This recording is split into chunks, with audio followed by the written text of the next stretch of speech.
Welcome guys to another chess tutorial. Today I bring to you the Giuoco piano opening or the Giuoco piano trap. So I'm sure you're wondering how I've reached this far. Let me take it back to the start.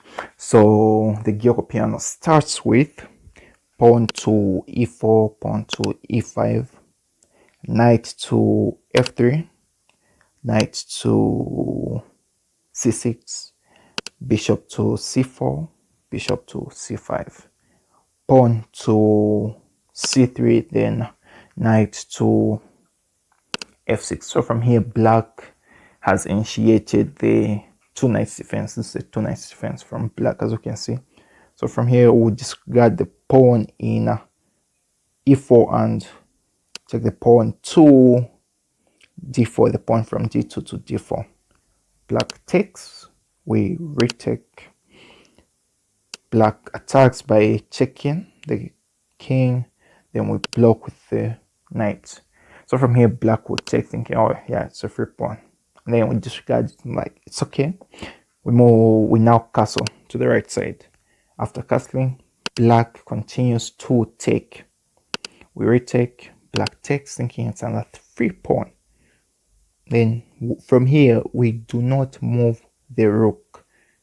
We let black get the rook, or let black take the rook and move the queen, move the queen from d1 to b3. So black takes. Most variations or most videos, most books that you read about, you see many players moving the bishop from c4 to f7. Then black, the logical move is taking a step to the right. It's logical for him to make a move to e7 because we can simply bring our bishop there, then the queen will go, like the queen is ours. So the logical move is for black to move the king. The logical move is for black to move the king to f8. So from there, bishop goes to g5, bishop g5, knight defense. We move the rook. As you can see, we have an advantage. Yes, we lost pieces. Black has got more pieces, but we've got more active pieces. Black has got dormant pieces. From here, there's nowhere where black can move his queen. His queen is gone. So whatever black decides to do can then come here. Whichever move black makes, the queen will still be gone. But why I don't like this variation is,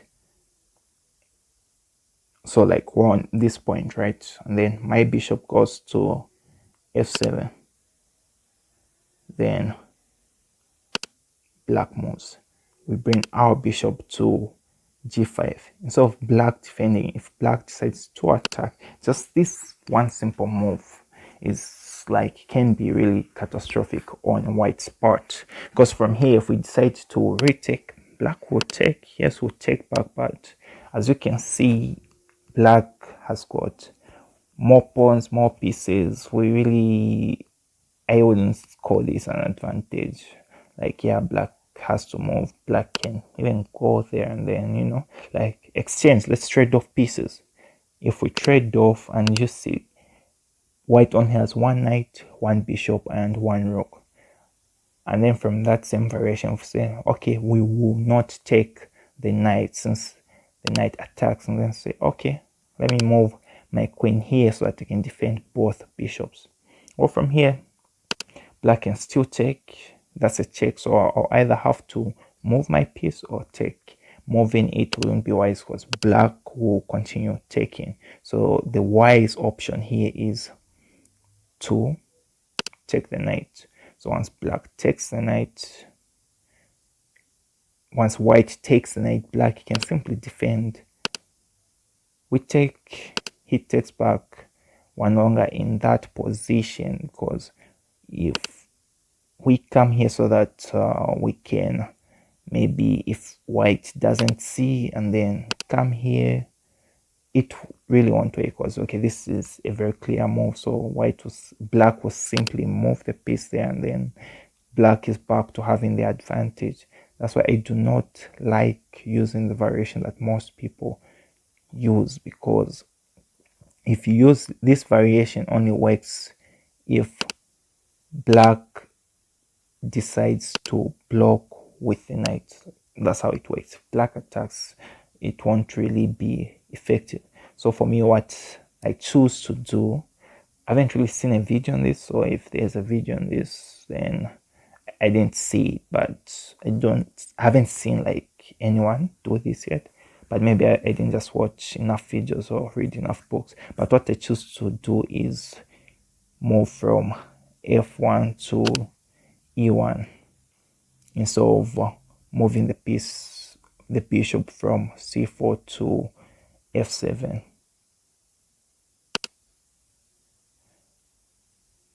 So once I move the rook, black has got two options. Black can either defend with the knight or move the king to the right, one step to the right.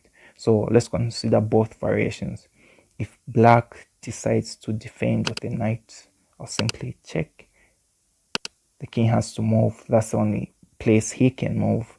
And then I'll move my bishop from c1 to g5. We're back to this position. From here, black, there's nothing that black can do. From here, we will have an advantage. We will have an advantage, as you can see. First of all, this rook is blocked, so there's nothing that the rook can do right now. So, and black can maybe, let's say, chase us, but we'll just still attack. From here, you see that black will be clueless. If he decides, no, let me open up. From here, we can then take. He moves. We go back. You will have an advantage if you choose to use the variation of rook from f1 to e1. So the other variation is where black doesn't block with the knight and says, let me first move my my king to the right, one step to the right. We'll now take the pawn on f7.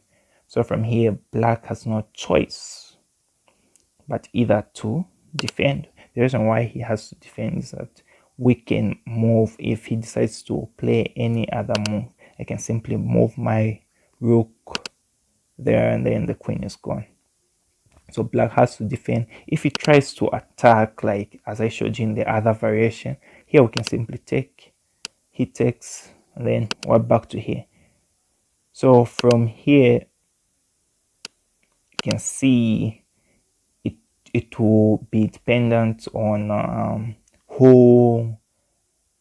From here, it will seriously be dependent on just who will be able to use the advantage, because of course they're dormant pieces, but there are a lot of pieces. But black has a lot of pieces, but this is still better than the variation. So this is if black moves one step to the right, the variation where he takes, he attacks, I take and attack. That way, if he takes and attacks, I can first check black. So from here, black can block with the pawn by moving the pawn to c5 or moving the pawn to d6. d6 is more of the logical one. So from d6, then I can go directly here. Black will surely take more. This is actually better when you check, because you still have, it's better because you exchange the pieces. Like you get the knight, black takes the knight, and then you get the bishop. You have one queen, one bishop. It's better than that variation where when black takes, it's better than the variation where when black attacks and takes the pawn, and then we simply attack, because from here you can see that we'll only remain with yes, one knight, I mean one bishop and one queen, but black has got two bishops instead of having just one bishop. So let me take it back for those that still do not know how to go about it. If I was first at the start. So it goes like this: e4, then e5, f3, knight to c6, bishop c4, bishop c5, pawn c3, knight to f6, initiating the two knights defense, pawn to d4, black takes, white takes, black attacks, white defends, black takes, white castles, black continues to take, white takes, black would take, thinking how another free pawn. We will disregard the knight, we will discard the rook, then black will take the rook, thinking it's a free rook. Then from here the variation of moving the rook from f1 to e1. That's the